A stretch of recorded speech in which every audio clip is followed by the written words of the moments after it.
Hafa Guam, here are the headlines for CNMI. The State Board of Education met today to discuss contingency plans that are in effect immediately.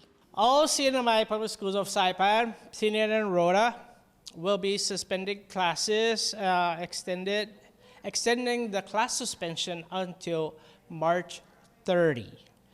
PSS leaders agreed that for 14 days, this tentative return date of March 31st will give us ample time to plan. Dr. Alfred Atta, PSS Commissioner, says the closure of schools was decided after the return of 207 students and 72 faculties and staff who went to Guam to compete in the Tumon Bay Music Festival on February 27 to March 7. If students and staff are experiencing the COVID-19 symptoms, they have to reveal their status to their principal so that we can help track. Distance education has been considered for the next 2 weeks, but Dr. Atta says the system is not ready for all current learners. Teachers will work from school and home to prepare packets. So packets seem to be like the most equitable for all learners to come and get their learning resource and their assignments. Now, it's still not equitable in that sense, not 100%, because some students still need that, some learners need that one-on-one guide and that human contact, but we're trying to figure out what's another way.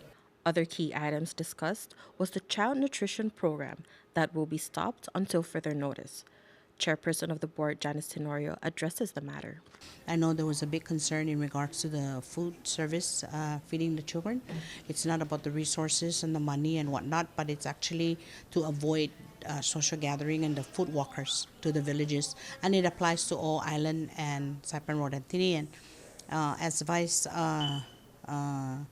Vice Chair mentioned, Sergeant Major Atalik, that if you have good leadership and whatnot to control, especially Road and Tinian and even in Saipan, then you will be able to avoid that social gathering. Tenorio says the contingency plans presented today did not need board action and that any other changes to the plans will be done via email. We're treating this, and it's better that we are all taking precautionary measures and be over conservative.